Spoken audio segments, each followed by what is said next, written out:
매월 첫 주일은 주님이 가르치신 기도로 함께 기도하는데요. 오늘은 메시지 성서로 주님의 기도를 함께 하십니다. 하늘에 계신 우리 아버지, 아버지가 어떤 분이신지 드러내소서. 세상을 바로잡아 주시고 하늘에서처럼 땅에서도 가장 선한 것을 행하소서. 든든한 새끼 식사로 우리가 살아가게 하소서. 아버지께 용서받은 우리가 다른 사람들을 용서하게 하소서. 우리를 우리 자신에게서와 마귀에게서 안전하게 지켜주소서. 아버지께는 그럴 권한이 있습니다. 원하시면 무엇이든 하실 수 있습니다. 영광으로 빛나시는 아버지, 예, 정말 그렇습니다. 아멘. 눈에 띄는 이 메시지 성서 번역에 우리를 우리 자신에게서와 마귀에게서 안전하게 지켜주소서, 이런 기도를 드리고 있습니다. 무슨 의미인지 아시겠죠? 우리 자신의 연약함을 하나님 앞에 침묵으로 다 같이 긍휼히 여겨주시기를 호소하시겠습니다.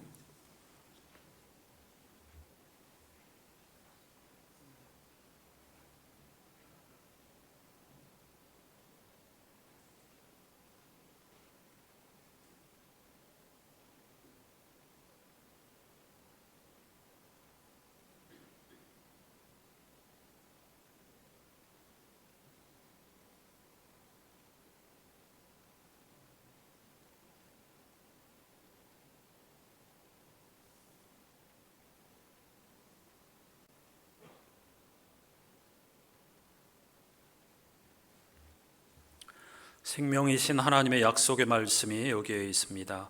내가 유다 족속을 강하게 하고 요셉 족속을 구원하겠다. 내가 그들을 불쌍히 여기고 그들을 모두 고향으로 돌아오게 할 것이니 나에게 버림받은 적이 없는 사람들 같이 될 것이다. 나는 주 그들의 하나님이다. 그들이 기도할 때마다 응답하겠다.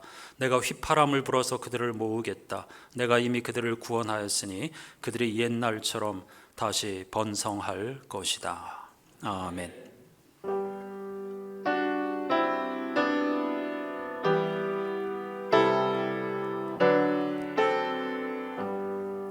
그리스도인들이 믿는 도리를 사도신경으로 힘차게 고백하십시다.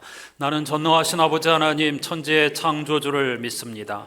나는 그의 유일하신 아들 우리 주 예수 그리스도를 믿습니다.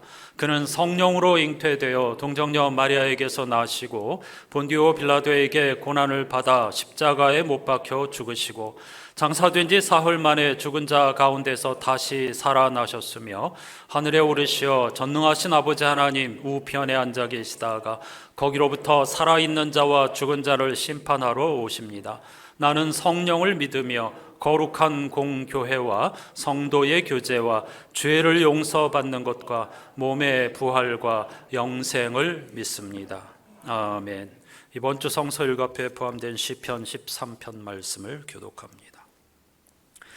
여호와여, 어느 때까지니까 나를 영원히 잊으시나이까? 주의 얼굴을 나에게서 어느 때까지 숨기시겠나이까?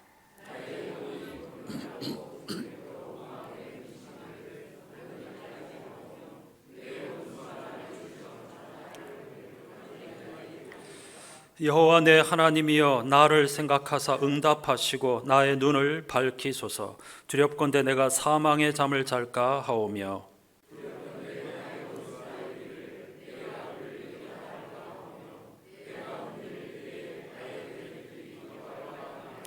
나는 오직 주의 사랑을 의지하여 싸우니 나의 마음은 주의 구원을 기뻐하리이다.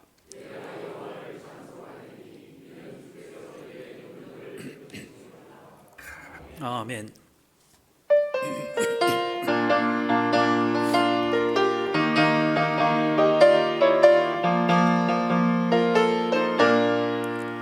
영화로운 주 예수의 십자가를 생각하면 세상 부귀 모든 영화 분토만도 못하도다.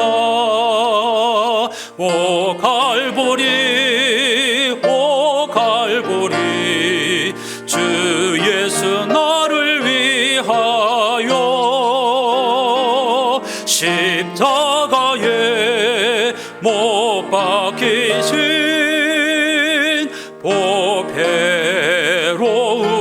나의 주 구주께서 죽으실 때 성전 휘장 찢어지어 구원의 길 여심으로 천국 기쁨 주셨도다. 오 갈보리 오 갈보리 주 예수 나를 위하여 십자가에 못 박히신 보배로우신 나의 주 구주 예수 갈보리에 흘린 피와 물 가지고 나의 몸과 영혼까지 구속하여 주셨도다. 오 갈보리 오 갈보리 주 예수 나를 위하여 십자가에 못 박히신 보배로우신 나의 주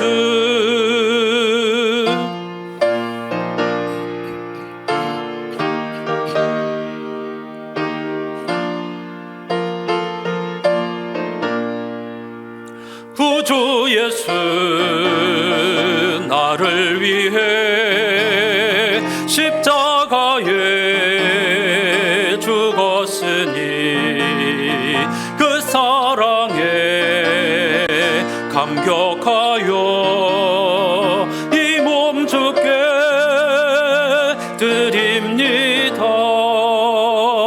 오 갈보리 오 갈보리 주 예수 나를 위하여 십자가에 못 박히신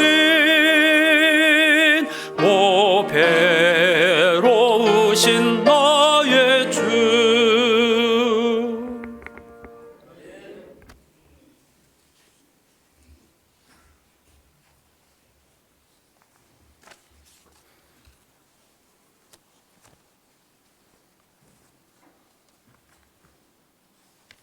오늘도 역사하시고 한없는 은혜와 변함없는 사랑으로 우리를 품어주시는 하나님 아버지, 거룩하고 복된 주일 하나님의 거룩함 임재 충만한 이전에 나와서 찬양과 경배와 기도로 예배게 하시니 참으로 감사합니다. 오늘 이 시간 하나님 앞에 나와 하나님 한 분만 바라보며 머리 숙여 서오니 이곳에 하늘 문을 여시고 풍성한 은혜를 부어주셔서 많은 열매 맺도록 허락하여 주시옵소서. 주님, 새해가 엊그제 같은데 2023년 전반의 전환점을 넘어섰습니다. 새해 계획했던 모든 일들을 다시 한번 점검하게 하시고 남은 한 해 강구하는 모든 것들이 이루어질 수 있도록 은혜 내려 주시옵소서. 하나님 아버지, 가물어 메마른 우리의 심령 속에 담비를 부어주시기를 간곡히 바라고 원합니다. 하나님 아버지, 우리를 밤낮으로 관찰하고 바라보시는 주님, 지난 한 주간의 삶을 주님 앞에 회개합니다. 어려움 속에서도 내 인내하며 믿음으로 살아야 했음에도 욕망을 따라 살았음을 고백합니다. 이 시간 우리의 잘못을 예수님의 보혈로 깨끗하게 씻어 주시옵소서. 그리하여 앞으로 삶은 하나님의 말씀대로 살아갈 수 있게 인도하여 주시옵소서. 인류 역사와 민족을 이끄시는 하나님 아버지, 우리나라가 정치, 경제, 사회, 문화가 안정되기를 원합니다. 요즘 더욱이나 일본 핵 폐기물로 인하여 불안한 상황이 계속되고 있습니다. 주님께서 지혜를 주셔서 해결하게 하시어 우리의 평안을 허락하여 주시옵소서. 세우신 이정자들에게 지혜와 능력을 허락하사 하나님을 경외하며 나라를 위해 정치를 하게 하여 주시옵소서. 하나님 아버지, 이달 들어 교회 학교 아동부와 중고등부 여름 행사가 있습니다. 하나님 아버지께서 함께 하셔서 교역자와 교사들에게 하늘의 지혜를 허락하셔서 이 세상에서 맛볼 수 없는 사랑과 영적인 즐거움을 느끼게 하여 주시옵소서. 특히 이번 소래년을 떠나는 중고등부 학생들은 공부 수고로움을 내려놓고 하나님께서 지으신 자연 속에서 하나님을 만나며 교제하는 귀한 시간을 갖게 되기를 기도합니다. 하나님 아버지, 교회를 위해 기도드립니다. 이곳에 주님의 몸된 교회를 허락하여 주시고 고난과 역경 속에서도 모든 어려움을 이겨내고 건강한 교회 되도록 지켜주신 하나님의 크신 사랑과 은혜에 감사드립니다. 주님의 몸된 교회를 든든히 세워나가는 이 일에 시간을 드리고 물질을 드리고 달란트와 은사를 통해 힘에 붙이도록 다하는 성도들을 주님 기억하여 주시고 하나님을 더욱 뜨겁게 경험하는 은혜를 내려 주시옵소서. 오늘도 세상의 여러 가지 걱정과 기도의 제목을 가지고 주님 앞에 나온 하나님의 자녀들을 긍휼히 여겨 주시옵소서. 근심 걱정 무거운 짐 아니 진짜 누가 있겠습니까? 하나님 앞에 나올 때 문제가 해결되며 치유가 일어나며 근심 걱정 변하여 기쁨이 되는 은혜를 경험하게 하여 주시옵소서. 이 시간 말씀을 전하는 목사님에게 영적 능력을 갑절이나 더하여 주심으로 말씀을 듣는 성도들이 새로운 능력과 믿음으로 굳건해지는 시간이 되게 하여 주시옵소서. 그리하여 성도들 모두가 하나님을 바라보고 마음의 중심이 바로서 행실과 은혜의 성도다운 거룩함의 향기를 풍기는 축복된 삶을 살게 하여 주시옵소서. 만왕의 왕이신 우리 주 예수 그리스도의 이름으로 기도합니다.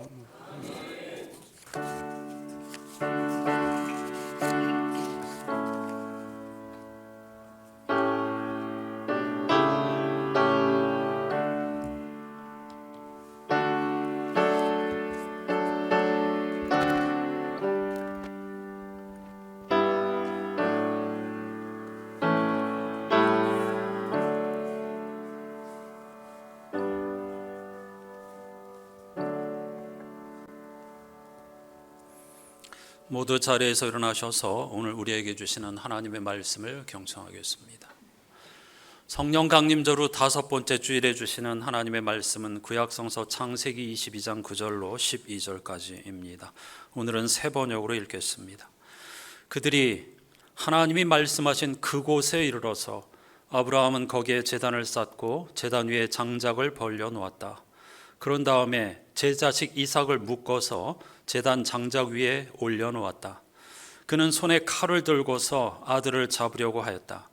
그때에 주님의 천사가 하늘에서 아브라함아 아브라함아 하고 그를 불렀다. 아브라함이 대답하였다. 예, 여기 있습니다. 천사가 말하였다. 그 아이에게 손을 대지 말아라. 그 아이에게 아무 일도 하지 말아라. 내가 너의 아들 너의 외아들까지도 나에게 아끼지 아니하니 내가 하나님 두려워하는 줄을 내가 이제 알았다. 아멘. 자리에 앉으시기 바랍니다. 하반기를 시작하는 7월의 첫째 주일, 오늘 함께 영상으로 함께할 찬송은 주 한 분만이, 창조주 하나님 한 분께서 우리의 하반기를 인도해 주실 것을 믿는 마음으로 함께 찬양에 동참하십시다.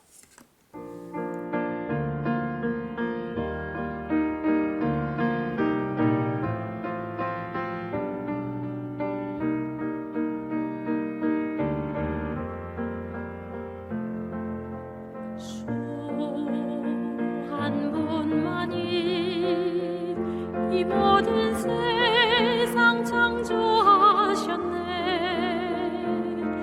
우리 소유로 알던 이 모든 영광이 모두 주 것이라. 주 한 분만이 감춰진 진리 드러내시네. 주님의 모든 계획을 그 어느 누구도 바꿀 수 없으리라. 주 한 분만이 온 우주의 통치자 되시네. 숨 쉬는 모든 것 오직 하나님만 찬양케 하소서.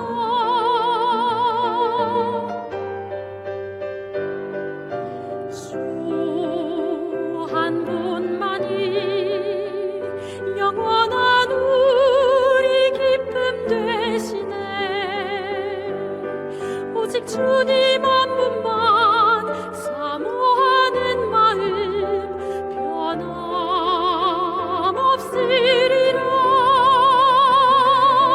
주 한 분만이 온 우주의 통치자 되시네. 숨 쉬는 모든 것 오직 하나님만 찬양케 하소서.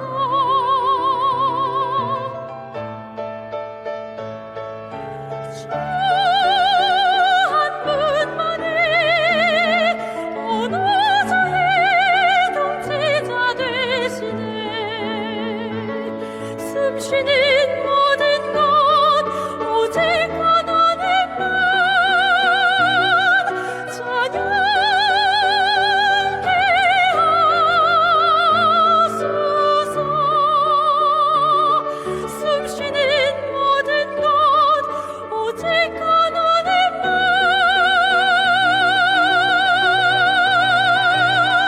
찬양케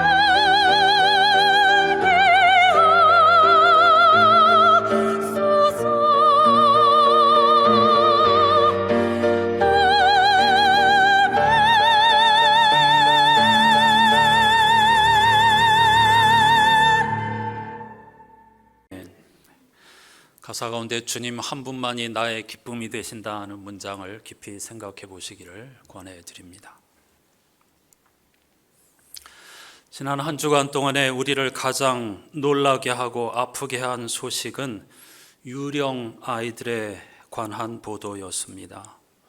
2015년부터 작년까지 태어났지만은 출생 신고가 되지 않고 실종되었거나 심지어는 목숨을 잃은 아이가 2,200명이 넘는다고 하니 이보다 더 큰 비극이 어디에 있겠습니까? 죄 없고 힘없는 아이들이 우리 사회의 희생양이 되고 있으니 겉으로 보기에는 21세기의 화려한 문명 사회인 것 같지만은 지옥이 따로 없다, 그런 생각을 지울 수가 없습니다. 그런데 창세기 22장은 일반 사람들이 읽기에는 상당히 불편하거나 위험하기조차 한 이야기가 나옵니다. 우리 그리스도인들에게는 유명하고 익숙한 이야기죠. 하나님께서 100세인 아브라함에게 주신 외아들 이삭을 제물로, 그것도 불에 태워서 번제로 바치라고 명령하신 것입니다. 히브리 사람들은 이 이야기를 아케다라고 부릅니다. 물론 히브리어죠. 아케다라는 단어는 묵다라는 뜻입니다. 아브라함의 아들을 제물로 바치기 위해서 제단 위에 묶어 올렸던 것을 의미하는 그런 단어입니다. 히브리어를 말씀드리려고 하는 것이 아니고 오늘 이 사건 이야기를 계속 해야 되는데 아브라함 이삭을 제물로 바친 사건, 이걸 계속 반복하기 어려우니까 아케다라는 단어를 그냥 사용하겠습니다. 제가 아케다라고 하면 오늘 본문에서 하나님께서 아브라함이 이삭을 제물로 바치라고 해서 실행한 사건, 그것을 떠올리면서 여러분들이 같이 함께 하시면 되겠습니다. 먼저 고대 사회에는 여러 가지 형태의 인신제사 관습이 있었다는 것을 아셔야 합니다. 인신공양이라고도 불리우죠. 그런데 사실은 고대에만 그런 것이 아닙니다. 그 이후로도 우리 사회에도 있었지만은 순장이라는 제도가 있었습니다. 어떤 권력자가 생을 마감하고 무덤에 묻힐 때에 그의 종들 그리고 심지어는 그의 가족들까지도 함께 무덤에 매장하는 산채로 그걸 순장이라고 하였는데 그것도 일종의 인신제사입니다. 그리고 오늘날 이런 끔찍한 일들이 표면적으로 발생하지는 않지만 보이지 않는 인신제사는 우리 사회에 지금도 만연하다는 사실을 알아야 합니다. 처음에 말씀드린 힘없고 죄 없는 어린 아이가 죽음에 처한다. 이것도 일종의 인신제사라고 할 수도 있겠습니다. 신에게 살아있는 인간을 바침으로써 신의 진노를 풀거나 복을 받기 위한 제사가 바로 인신공양 제사였습니다. 심지어 이 인신공양 제사는 인간이 신에게 드릴 수 있는 가장 거룩한 가장 깊은 신앙의 행위라고 사람들은 여기기까지 했습니다. 그런데 왜 이런 일들이 오늘날까지 벌어지는가? 한마디로 말씀드리면 생존에 대한 극심한 불안 때문입니다. 이 불안을 잠재우기 위해서 누군가를 희생양으로 삼아 신에게 복을 받기를 원하고 혹은 신의 진노를 모면하려고 하는 그런 인간의 욕망이라고 할 수 있겠죠. 구약 예언자 전통은 고대 근동에 이런 인신 희생 제사 관습을 엄격하게 금지하였습니다. 예언자들이 인신 제사를 엄격하게 금지한 이유는 모든 사람이 하나님의 형상으로 창조되었다는 사실 때문입니다.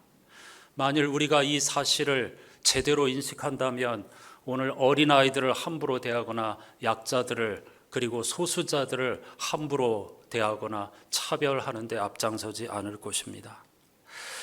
사람을 번제로 바치는 행위는 곧 하나님을, 창조주 하나님을 부정하는 행위라고 예언자들은 여겼던 것입니다. 그런데 이런 예언자 전통이 처음부터 당연하게 세워졌던 것은 아닙니다. 아주 오랜 시간에 걸친 투쟁의 결과입니다.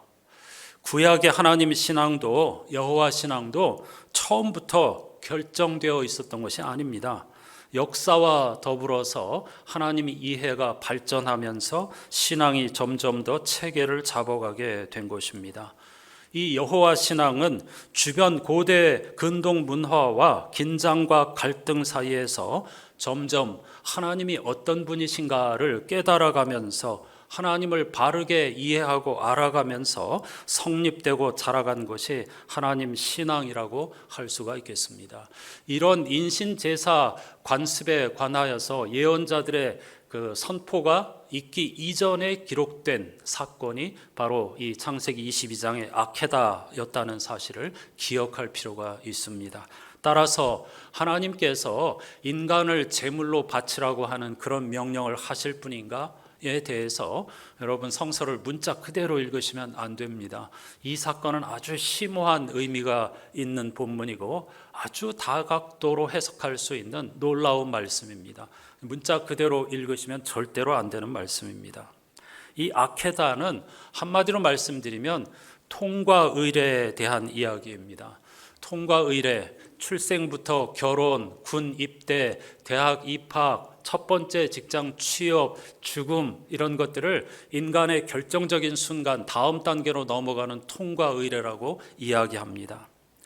이 통과 의례를 조금 더 쉽게 설명을 해본다면 우리 문화에 따라서 이해를 해본다고 하면 문지방을 넘다 이렇게 이해하셔도 됩니다. 여러분 어린 시절에 문지방을 밟는 것 그것은 엄격히 금지된 일이었습니다. 여러분 다 기억나실 것입니다. 우리의 조상들이 문지방을 밟아서는 안 된다고 했습니다. 이게 다 오랜 인류의 문화가 반영된 인류의 무의식 속에서 나오는 그런 행동이거든요. 문지방을 왜 밟아서는 안 된다고 했는가? 물론 이 우리 문화에서는 문지방을 밟게 되면 집안으로 들어오는 복이 달아나고 귀신이 달려든다고 생각하기 때문입니다. 하지만 더욱더 근본적인 의미는 문지방이라고 하는 것은 외부와 내부의 경계이기 때문입니다. 이 내부와 외부의 경계는 사실 위험한 공간입니다. 우리 인간은 본능적으로 이 경계에 서기를 원치 않습니다. 그냥 안전한 내부에서 익숙한 공간에서 살려고 하는 것이죠. 하나님께서 아브라함에게 떠나라고 하신 것은 바로 이 내부에 안주하지 말고 바깥으로 가라는 것입니다. 이게 굉장히 중요한 의미이고 오늘 22장도 똑같은 이야기를 하고 있는 것입니다. 문지방을 넘어가라는 것을 말씀하는 것인데 고대 근동의 문학적인 방법, 기법으로 이런 이야기를 쓴 것이지 절대 이게 현실적이고 사실적으로 이런 음성이 들렸고 잡아 죽이려고 했고 그런 이야기가 아니라는 것입니다. 성서는 그렇게 시시한 이야기가 아닙니다. 아주 엄청난 영적 의미를 담고 있는 이 이야기를 오늘 새롭게 귀담아 들을 수 있었으면 좋겠습니다. 이 내부도 외부도 아닌 것, 경계가 모호한 가물가물한 장소이기에 한자로는 이 문지방을 현관이라고 부릅니다. 건축에서 현관이란 주택의 정면에 낸 출입구를 말하는 것이죠. 하지만 본디 현관이라고 하는 단어는 불교에서 유래된 단어입니다. 현관은 현묘, 이를테면 옛날 그 개혁성서의 시편 139편에 하나님께서 우리 인간을 신묘막측하게 지으셨다 이렇게 번역을 했는데 이렇게 신기하고 오묘하고 인간의 지혜와 인식 능력으로 잡아낼 수 없는 것들을 현묘하다 이렇게 표현합니다. 한자로요. 그런데 그 현묘한 도로 들어가는 문으로서 속세를 떠나 영원한 극락세계로 떠나기 위한 출발점을 불교에서는 현관이라고 했습니다. 라틴어로는 어떤 뜻이냐면 이 현관이라는 단어는 미래를 예측할 수 없는 불안하고 힘든 기다림의 시간과 장소를 현관이라고 합니다. 따라서 인간은 본능적으로 이러한 문지방이나 현관을 가장 싫어하지만 이곳을 통과하지 않고는 다음 단계로 진입할 수가 없습니다. 무슨 말이냐면 우리가 진정한 어른이 되기 위해서는 반드시 여러 가지 인생의 통과 의례 문지방을 넘어서야 하는 것입니다. 그런데 오늘날 이렇게 우리 사회가 불안한 여러 가지 이유 중에 하나는 오늘 본문 말씀에 의지하면 우리 인간들이 두려움 때문에 문지방을 넘지 못하기 때문입니다. 통과 의례를 거부하기 때문입니다. 군대에 가야 되는데 무서워서 그것을 회피하거나 결혼을 하고서도 어른 아이에 머물러서 부모에게 철저하게 의존하는 삶, 그런 것이 다 이 문제를 해결하지 못하는 것입니다. 거기에서 파생되는 어려운 문제와 혼란이 굉장히 큽니다. 그러면 자식들만 그런가? 그렇지 않습니다. 부모들도 마찬가지입니다. 오늘 이삭, 이 아케다 이야기의 핵심은 그건데요. 아브라함이 자식에게 의지하던 그것을 뛰어넘어야 된다는 것을 말하는 것입니다. 이게 본질적인 의미입니다. 아브라함은 이미 12장에서 부모를 떠나라는 명령에 의해서 한번 문지방을 넘었습니다. 그런데 아브라함에게 이삭은 100세에 얻은 자기의 생명과도 같은 존재입니다. 아브라함이 이삭을 의지하겠습니까? 하지 않겠습니까? 자기 목숨보다도 더 귀하게 의지하고 절대적인 신과 같은 존재가 바로 이삭입니다. 그 이삭을 바치라는 것은 이삭을 의지해서는 안 된다는 것입니다. 똑같은 그 하나님의 가르침입니다. 첫째 부모로부터 떠나라, 둘째 자식으로부터 떠나라는 것입니다. 그래야 진정한 어른이 된다는 것입니다. 이걸 영적인 의미로 해석할 수가 있겠죠.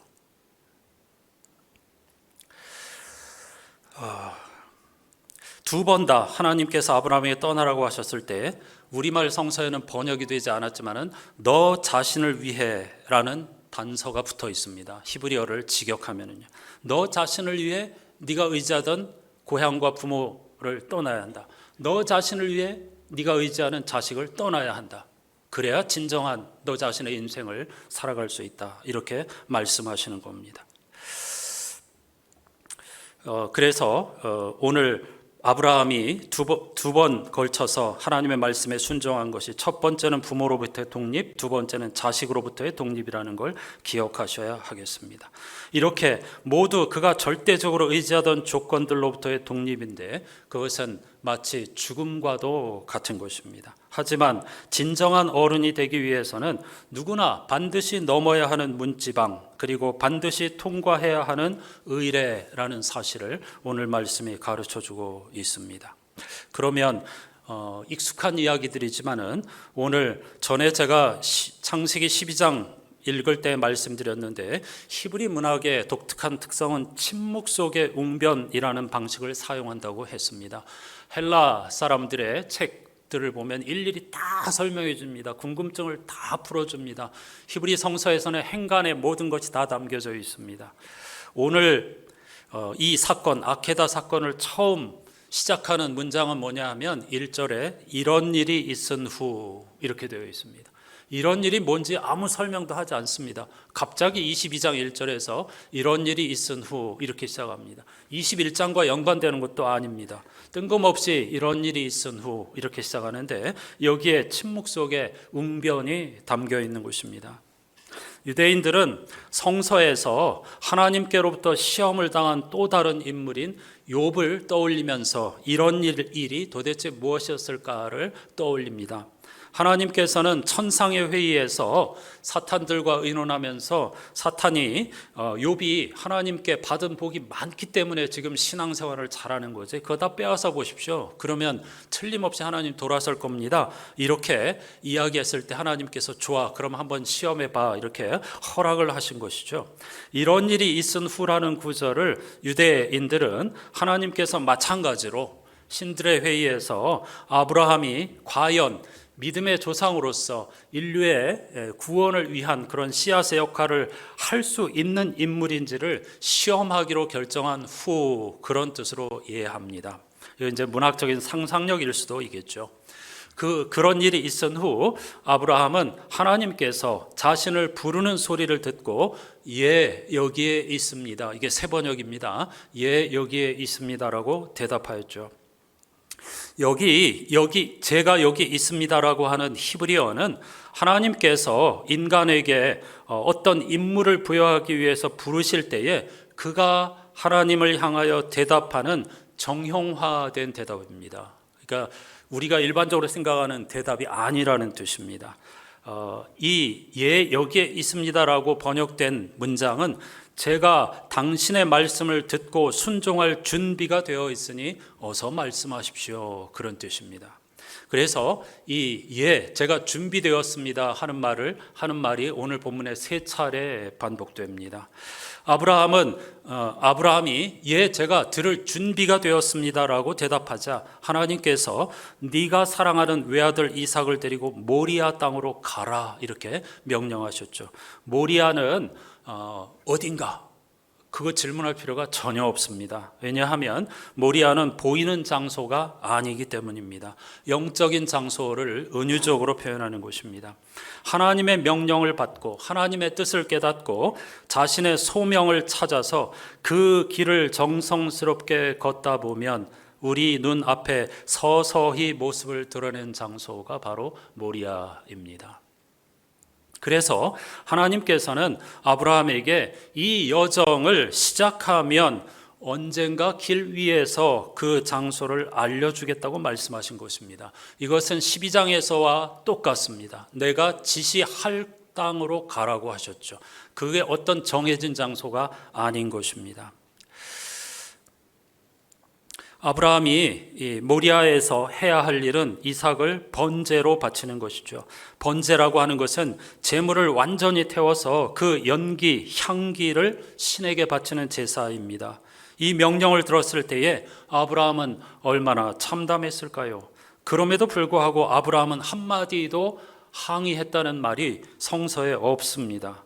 특히 누구보다 이 하나님의 명령을 이해할 수 없었던 주인공은 바로 사라였습니다.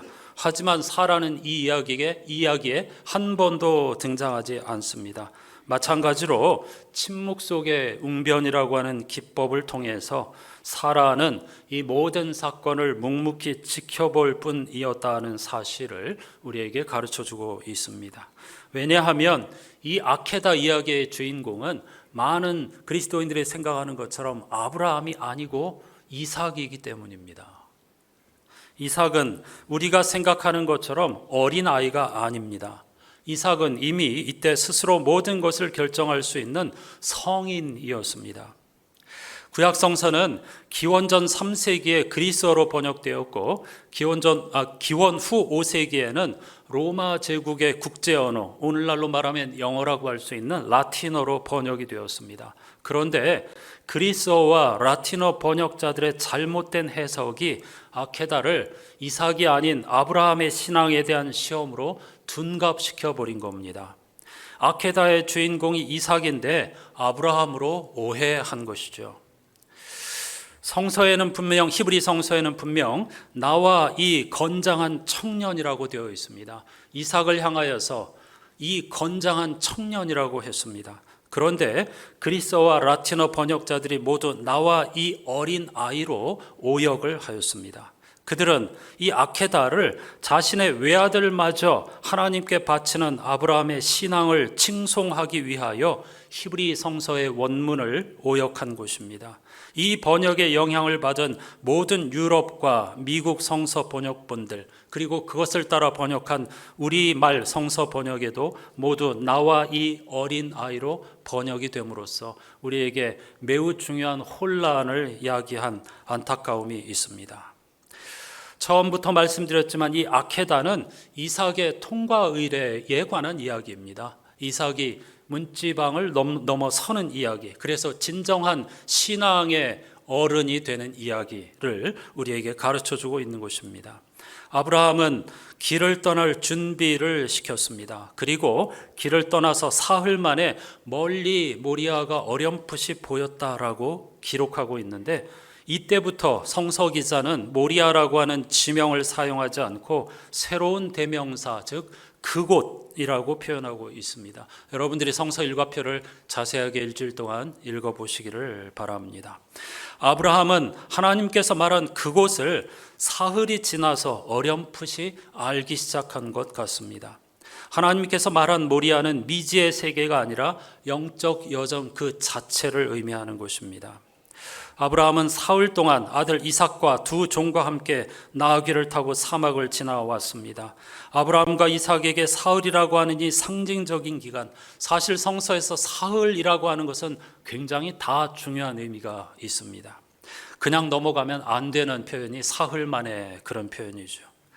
이 사흘 동안에 아브라함과 이삭은 자기 자신을 완벽하게 폐기하고 새로운 자아를 준비하는 시간으로 삼았습니다. 이 결정적인 시간이 지나자 드디어 그들의 눈에 그곳이 들어오기 시작한 것입니다. 아케다 이야기는 아버지 아브라함이 아들 이삭에게 영적인 권위를 넘겨주는 여행이기도 합니다. 아브라함은 사흘간의 상징적인 시간을 통해 아이도 성년도 아닌 경계에 있던 이삭을 지금 훈련시키고 있는 것입니다. 이삭은 자의식이 있는 훌륭한 청년으로서 이 과정을 거쳐 아브라함이 지닌 영적인 전통을 이어받게 되었다는 것을 성서 기자가 이야기하고 있는 것입니다. 여기서 우리 일상에서도 우리의 자녀들을 우리가 어떻게 이끌어야 하는가를 분명히 배워야 합니다. 우리는 우리 자녀들을 아주 미숙한 자녀로 그냥 내버려 두고 그렇게 키우려고 하는 경향이 있습니다.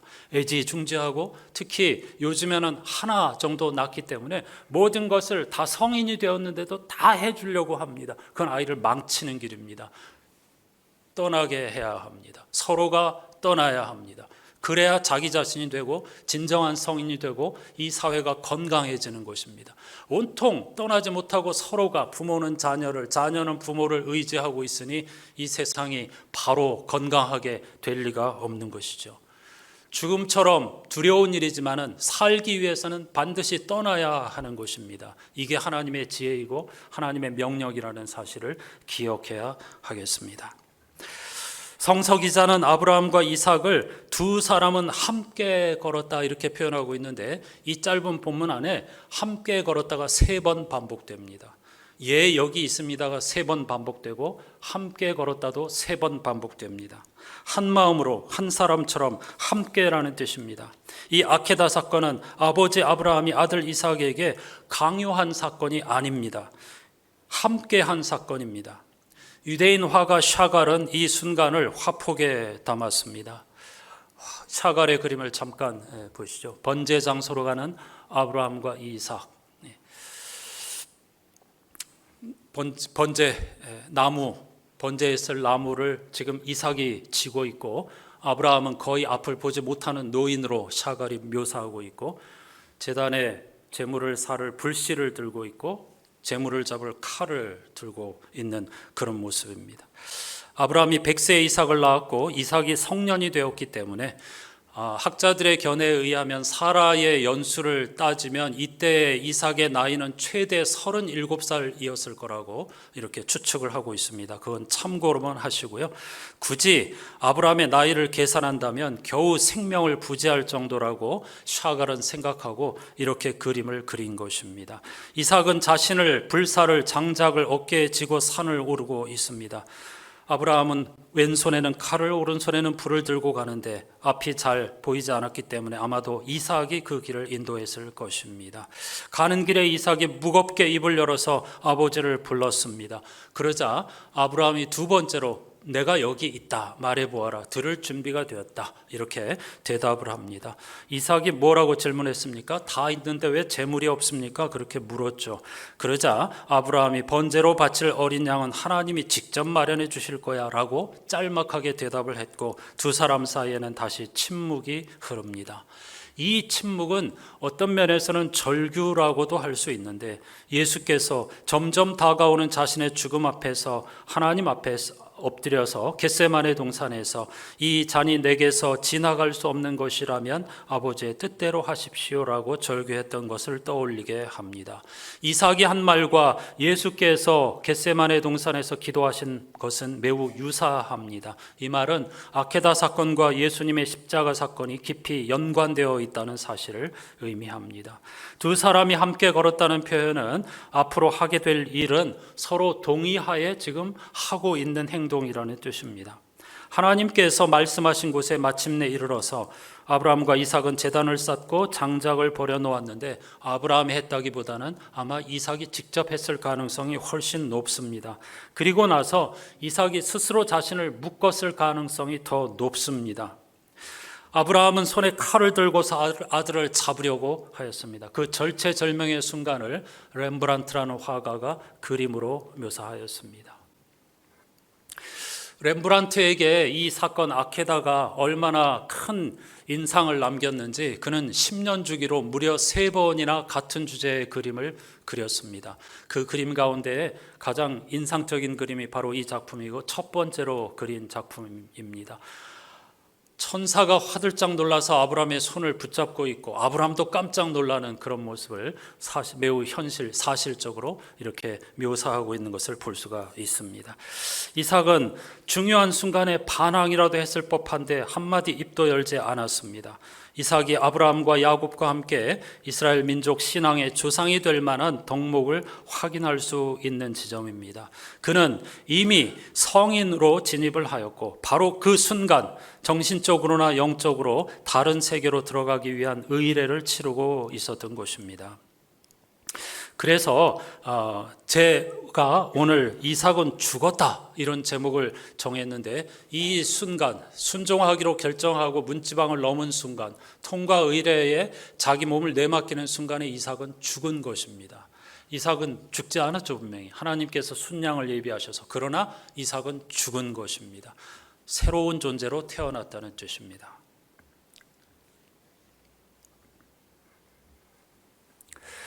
아브라함이 칼을 들고 아이의 목을 찌르려는 순간 하늘에서 급한 소리가 들립니다. 2번이나 불렀습니다. 아브라함이 마지막 3번째로 예, 제가 준비되어 있습니다 라고 대답했습니다. 그러자 그 청년에게 아무 일도 하지 말아라 하고 명령을 하십니다. 아브라함과 이삭은 이 통과 의례를 무사히 거침으로써 하나님께 인정받는 여호와를 경외하는 자가 된 것입니다. 우리는 어떤 기적적인 일을 기대하고 그것을 부각시켜서 이 아케다 이야기의 핵심을 흐려버립니다. 흔히 아브라함이 외아들 이삭까지 바치는 신앙을 보여주었기 때문에 하나님께서 이삭을 죽이지 않고 희생양을 대신해 주었다고 해석하는데, 이것은 이 아케다에 담긴 의미를 얄팍하게 해석하고 성서 저자의 의도를 오해한 것입니다. 아케다 이야기는 이삭에 관한 감동적인 이야기입니다. 아브라함이 미래에 대한 비전으로 믿음의 조상이 되었다면 이삭은 희생과 헌신으로 믿음의 조상이 되었습니다. 따라서 이삭 이야기는 신약 성서에 등장하는 예수님의 십자가 사건에 대한 예표이기도 합니다. 건장한 청년이었던 이삭은 얼마든지 아버지의 행위에 저항할 수 있었지만 한마디 항변도 하지 않았고 울지도 흐느끼지도 않았습니다. 이삭은 이로써 먼 훗날 우리에게 오신 하나님의 아들 예수 그리스도의 예표가 되었습니다. 그런데 무엇보다도 이삭이 죽음으로 통과 의례를 행한 장소와 예수님의 십자가 처형의 장소가 모두 영문 밖이었다는 사실이 매우 중요합니다. 영문이란 성전 구역의 바깥이라는 뜻입니다. 오염된 곳, 부정한 곳이라는 뜻이죠. 놀랍게도 하나님과의 만남을 통해 거듭남이라고 하는 통과 의례를 경험한 장소가 모두 성전 내 거룩한 공간이 아니고 성전 밖 모리아였고 골고다 언덕이었다는 것은 무엇을 의미하는 것입니까? 성전 중심이라고 하는 형식주의 신앙으로는 결코 하나님 경험, 그리고 넘어서는 통과 의례의 경험, 새롭게 거듭나는 경험을 할 수 없다는 뜻입니다. 반드시 문지방, 즉 경계를 넘어 영문 밖으로 광야로 나가야 합니다. 그래서 예언자 아모스는 이렇게 외쳤습니다. 너희는 나를 찾아라, 그러면 산다. 너희는 베델을 찾지 말고 길갈로 들어가지 말고 브엘세바로 넘어가지 말아라. 무슨 말입니까?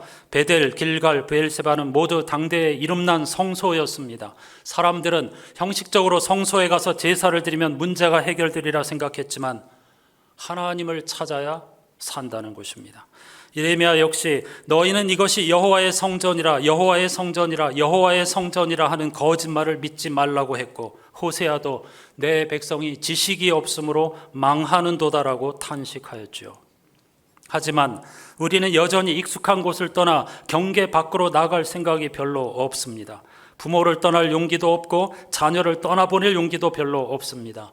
떠난다는 것은 과거와의 결별, 즉 죽음과도 같기 때문입니다. 여기에 죽음을 극복하는 길은 오직 죽는 길밖에 없다는 놀라운 역설이 있습니다. 십자가의 지혜이기도 하죠. 하지만 기억해야 할 것이 있습니다. 떠나라는 하나님의 명령은 하나님을 위한 것이 아니라 우리 자신을 위한 것이라는 사실입니다. 그래야 진정한 어른이 될 수 있고 진정한 신앙인이 될 수 있기 때문이죠. 아브라함과 이삭은 그 사실을 깨닫고 그곳에서 죽었습니다. 그리고 어른 아이에서 진정한 성인으로, 나약한 종교인에서 영적 지도자로 다시 태어날 수 있었던 것입니다. 이렇게 떠남을 감행할 때, 즉 죽음으로 죽음을 극복할 때에 이미 하나님께서 준비해 놓으신 숫 양이 우리 눈에 들어옵니다. 창세기 기자는 그곳 이름을 여호와 이레로 불렀다고 설명합니다. 여호와께서 준비하심이라는 뜻이죠. 이 사실에 눈을 뜨게 하려는 것이 오늘 아케다 이야기의 핵심입니다. 하나님께서 우리를 위해 예수 그리스도를 준비하셨다. 그런데 누구나 예수 그리스도를 구원자로 믿는 것이 아닙니다. 그렇게 깨달아지는 것이 아닙니다. 영문 밖으로, 문지방을 넘어서 통과 의례, 광야로 나가서 진리이신 예수 그리스도를 알기 위해 오랜 동안 애쓰고 몸부림칠 때, 그때 마침내 우리는 우리를 위해 예비하여 두신 예수 그리스도가 우리의 구원자라고 하는 사실을 깨닫게 될 줄로 믿습니다. 우리는 그러한 세상으로 초대받은 자라는 사실을 기억해야 하겠습니다. 사도 바울은 그래서 제2독서에서 이렇게 권면합니다. 또 여러분의 지체를 죄에 내맡기어 악의 도구가 되게 하는 일은 없어야 합니다. 오히려 여러분은 죽었다가 다시 살아난 사람으로서 여러분 자신을 하느님께 바치고 여러분의 지체가 하느님을 위한 정의의 도구로 쓰이게 하십시오. 공동번역 개정입니다. 여러분 성서 일과표를 꼭 참고하시기 바랍니다. 13절을 읽어드린 것입니다. 바울은 그리스도인을 일컬어서 죽었다가 다시 살아난 사람이라고 묘사하고 있습니다. 아브라함이 그랬듯, 이삭이 그랬듯, 진정한 아케다의 경험을 통과하는 사람만이 그리스도인이 될 수 있습니다. 만일 우리가 그렇게 새로운 피조물이 되었다고 하면 더 이상 이 세상의 거대한 악의 흐름을 따라 희생양을 찾으면서 죄에 맡겨 우리의 인생이 악의 도구가 되지 않도록 하고, 무슨 직업을 가졌던 어떤 일을 하고 있든 얼마만큼의 시간이 남아있던 우리의 삶을 통해서, 신앙생활의 여정을 통해서 우리의 지체가 하나님을 위한 정의의 도구, 하나님의 영광과 선하심을 드러내는 도구가 되기를 힘써야 한다는 사도 바울의 권면입니다. 하나님께서 우리의 유익을 위해 가리키신 바로 그곳을 향해 한 걸음씩 내딛는 하반기 하루하루의 삶, 그리고 우리의 남은 인생이 되시기를 주님의 이름으로 축복합니다. 오늘 마지막 찬송은 343장입니다. 시험 받을 때에, 이런 시험을 받는 것은 두렵고 원치 않는 길입니다. 그러나 하나님이 우리를 도우실 줄로 믿습니다. 그때 아브라함과 이삭처럼 이 문지방을 넘어서 광야로 나아가 빛을 보게 해 주십시오. 그런 갈망으로 찬송하십시다.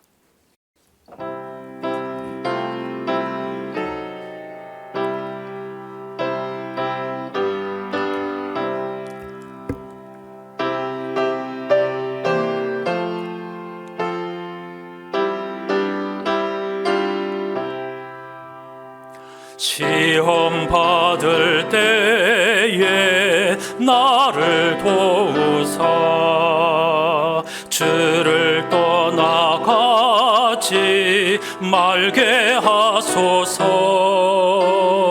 떨며 주저할 때 나를 붙드사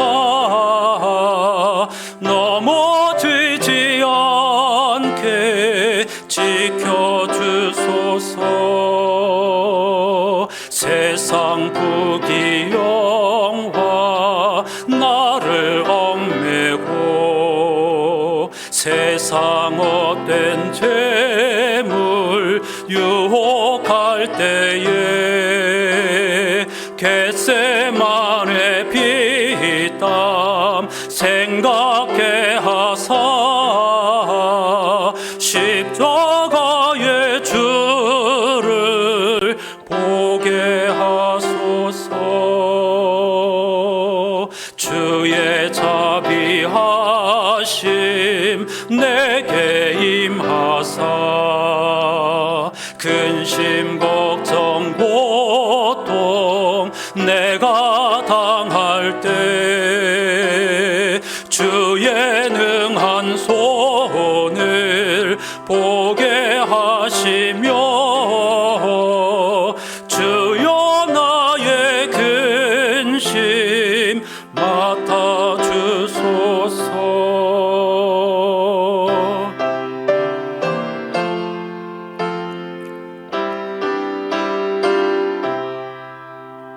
이 땅 위의 삶을 모두 마치고 흙과 같은 육신 무너질 때에 오직 주의 은혜 의지하리니 영생하는 곳에 인도하소서.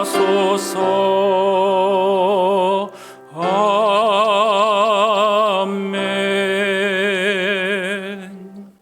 한 가지 덧붙여야 할 것이 있습니다. 아브라함과 이삭처럼 통과 의례를 행하는 것은 일회적인 사건이 아닙니다. 이건 우리가 주님 앞에 갈 때까지 거듭 반복해야 하는 사건입니다. 왜냐하면 우리가 마침내 하나님께서 가리키신 땅을 발견해가지고 이제 다 되었다라고 하는 순간 그것은 물거품처럼 사라져 버립니다. 이 땅에서 완성이 없다는 뜻입니다. 끝없이 우리가 이런 통과 의례를 반복하면서 점점 깊은 신앙의 여정으로 가야 하는 것입니다. 그러므로 나는 죽기 싫은데, 그런 경험 하기 싫은데, 나는 그런 경험 없는데 이렇게 생각하실 필요가 없습니다. 앞으로 그런 경험을 계속 해야만 한다는 뜻입니다. 이게 신앙생활의 아주 핵심이라는 사실을 기억하시고 함께 기도하실 때 이 길에 두려움 없이 떠나게 도와주시고 거기서 주님을 발견하게 도와주시고 새로운 세계를 보게 해 주십시오. 다 같이 합심하여 기도하시겠습니다. 하나님 아버지 감사합니다. 하반기를 시작하는 7월 첫 번째 주일에 아케다 이야기를 읽으면서 하나님께서 우리를 위하여 예비하신 이 광야의 여정, 그것이 얼마나 우리의 유익을 위해서 힘든 일이지만은 반드시 감당해야 할 길이라는 사실을 우리에게 가르쳐 주니 진심으로 감사드립니다. 하나님, 하지만 우리는 본능적으로 머무르려고 합니다. 아브라함과 이삭이 믿음의 조상이 될 수 있었던 것은 이 믿음의 모험을 하나님을 의지하면서 떠났기 때문입니다. 너 자신의 유익을 위해서 떠나라고 하신 하나님의 말씀을 따라 그는 의지하였던 부모, 고향 땅을 떠났고 자기 자신보다 더 의지했던 자식을 떠나보냈습니다. 그러므로 말미암아 그는 믿음의 조상이 되었고 예수 그리스도의 조상이 될 수가 있었던 것입니다. 오늘날 우리 사회의 많은 혼란과 어지러움의 이유 중에 하나는 우리가 떠나야 할 것을 떠나지 않기 때문입니다. 가족관계일 수도 있고 신앙생활의 그러한 모습일 수도 있습니다. 지나치게 다른 사람의 타인의 기도에 의지하는 그러한 모습도 역시 마찬가지라고 할 수 있겠습니다. 우리는 진정 떠나야만, 죽어야만 살 수 있다는 사실을 알게 도와주시고 이 사실을 평생 믿음의 여정 가운데 담게 도와주시고 아브라함과 이삭이 그랬듯이 스스로를 묶어 하나님의 제단에 드리게 도와주시고 그러므로 거듭남의 경험을 하게 도와주시고 점점 하나님의 깊은 은혜의 세계로 나아가게 도와주시고 자유와 진리와 평화를 경험하면서 그러한 세상을 만들어가고 하나님의 정의와 하나님의 선하심을 밝히는 그러한 정의의 도구로 우리 자신의 인생을 번제로 바치는 안산의 거룩한 성도들이 되게 해 주시옵소서. 하나님 감사합니다. 표면적으로 읽으면 아케다 이야기는 도저히 받아들일 수 없고 이해할 수 없는 이야기입니다. 그러나 여기에 진리가 있고 생명이 있습니다. 하나님께서는 인신재물을 원하시는 분이 아닙니다. 다만 우리 자신을 위해서 우리가 하나님보다 더 의지하는 것, 결국은 우리를 죽음으로 인도할 것들을 떠나라고 명령하시는 분이십니다. 그곳은 어떤 우리가 생각하는 것처럼 넓은 평수의 아파트나 좋은 차가 아닙니다. 이 여정 자체가 바로 하나님께서 우리에게 떠나라고 하신 영적 순례의 길이라고 하는 사실을 알게 도와주시고 그 사실을, 그 여정을 통해서 의지하던 고향 땅 부모를 떠나고 그리고 내 생명보다 더 의지했던 자녀를 떠나보내는 일을 감행할 때만 진정 영적인 세계가 눈에 뜨인다는 사실을 깨닫고 우리도 그러한 길을 떠날 수 있게 해 주시옵소서. 하나님, 사도 바울은 우리 그리스도인이라고 하면 이렇게 예수 그리스도와 함께 죽고 다시 예수 그리스도의 부활과 함께 새롭게 태어난 아브라함이나 이삭과 같은 존재이므로 더 이상 세상의 거대한 악의 흐름에 자신의 지체를 던져버리지 말고 하나님의 선하심과 하나님의 영광을 위해 우리의 인생을 번제처럼 불태우라고 말씀하십니다. 이 말씀의 무게를 깊이 헤아리게 해 주시옵소서. 사랑하는 안산의 교우들 한 분 한 분이 이 세상에서도 부모님을 떠나고 그리고 자녀를 떠나보내고 진정한 어른으로 우뚝 서게 도와주시고 신앙적인 영역에서도 무조건 목회자에게 모든 것을 맡기고 지나치게 의지하거나 타인의 기도에만 의지하는 나약한 어린아이 같은 신앙인이 아니라 하나님과 대면하여 홀로 서며 깊은 세계로 나아가는 어른 신앙인이 될 수 있도록 인도해 주시옵소서. 오늘 또 고난 가운데 있는 우리 교우들에게 그 시험이 하나님께서 그들을 살리기 위한 것임을 알게 도와주시고 무슨 일을 만나든지 주님을 찬송하는 이들이 되게 해 주시옵소서. 오늘 또 모든 것이 하나님의 은총의 선물임을 고백하며 드린 귀한 예물을 받아 주시옵소서. 예수 그리스도의 이름으로 간절히 기도하옵나이다. 아멘.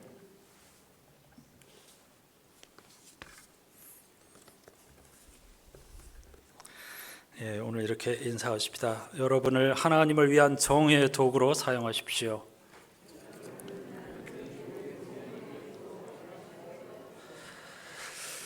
네.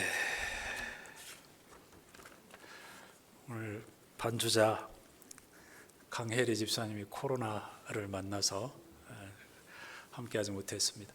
그런 거 생각하면 1년 52주를 주일, 수요일 이렇게 빠짐없이 반주로 봉사한다는 것이 얼마나 기적인가 이런 걸 생각하게 되고 저 또한 마찬가지입니다. 이렇게 계속 예배를 인도할 수 있다는 사실 자체도 참 커다란 은혜이며 기적이고 여기에 여러분이 함께할 수 있다는 것도 52주를 함께할 수 있다는 것도 절대 저절로 되는 것이 아니라는 사실을 깨닫게 됩니다. 오늘 김하은 집사님이 애썼는데, 따라서 오늘 모이려고 했던 재직회도 한 주 연기해야 하겠습니다. 이황재 집사님이 조심해야 하기도 하고, 또 다른 교회 봉사하는 그런 일들도 한 달에 한 번 있고 해가지고 회개 오늘 같이 하지 못했기 때문에 한 주 연기해서 다음 주에 모이도록 하겠습니다. 장로님도 오늘 기도하셨지만은 이번 달 말에 있을 아동부와 청소년부 신앙 수련회 여름 성경학교를 위해서 뜨겁게 기도해 주시고 물심양면으로 협력해 주시기를 부탁드립니다. 환우들을 위해서 기도해 주시고, 특히 정계균 집사님은 지난 목요일 날에 무사히 귀국은 하였는데 바로 서울대병원에 들어갈 수가 없어가지고 지금 인천의 병원에서 계속 치료받으면서 내일 서울대병원으로 옮기기로 되어 있습니다. 계속해서 기도해 주시고 회복과 재활을 위해서 응원해 주시기를 부탁드립니다. 오늘 이삭주기 헌금 주일이었는데요, 한 달 동안에도 열심히 이 의미를 생각하면서 동전 모음에 동참해 주시기를 바랍니다. 신앙 실천 같이 읽어보시고 찬양하십시다. 성령님은 하나 되게 하시는 생명의 영입니다.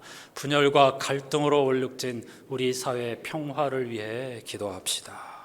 이게 전 세계적인 문제입니다. 지금 프랑스, 미국, 우리나라 다 양분돼 가지고 폭력과 시위로 얼룩져 있는데 매우 안타까운 일이죠. 이런 일들을 애통하는 마음으로 간절히 기도하는 우리들이 되어야 하겠습니다. 다 같이 자리에서 일어나셔서 찬송하십시다. 오늘 점심 떡이 있다고 합니다. 전기인 집사님과 정희자 권사님의 따님께서 아마 정 교수로 발령을 받으신 것 같습니다. 축하를 드리고 감사하는 마음으로 나누시는 그런 떡을 기쁨으로 받아주시기를 바랍니다.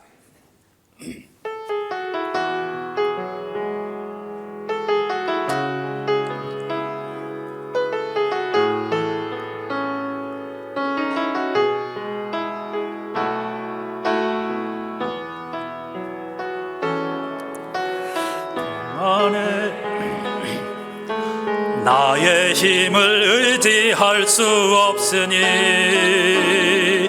기도하고 낙심하지 말 것은 주께서 참 소망이 되심이라.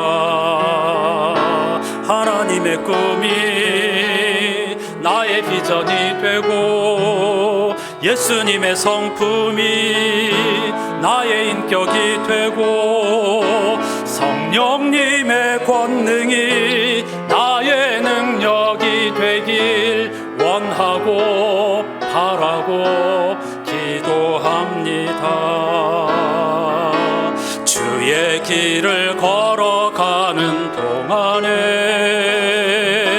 세상의 것 의지할 수 없으니 감사하고 낙심하지 말 것은 주께서 참 기쁨이 되심이라. 하나님의 꿈이 나의 비전이 되고 예수님의 성품이 나의 인격이 되고 성령님의 권능이 나의 능력이 되길 원하고 바라고 기도합니다. 원하고 바라고 기도합니다.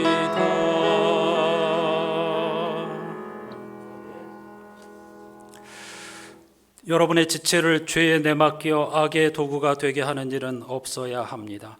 오히려 여러분은 죽었다가 다시 살아난 사람으로서 여러분 자신을 하나님께 바치고 여러분의 지체가 하나님을 위한 정의의 도구로 쓰이게 하십시오. 아멘. 우리 구주 예수 그리스도의 은혜와 하나님 아버지의 사랑과 성령님의 말로 닿을 수 없는 탄식과 교제가 예수님과 이삭, 아브라함이 영문 밖에서 우리를 위한 모델이 되어 주셨듯이 우리 역시 두려움과 염려를 떨치고 하나님께서 우리를 위하여 예비하신 곳으로 믿음의 영적 여정을 감행하여서 그곳에서 새 세계를 보고 그러한 하나님의 나라로 이웃들을 인도하고 안내하는 일에 우리의 인생을 번제로 바치기를 원하는 모든 성도들의 삶의 자리에 영원히 함께해 주시옵기를 간절히 축원하옵나이다. 아멘.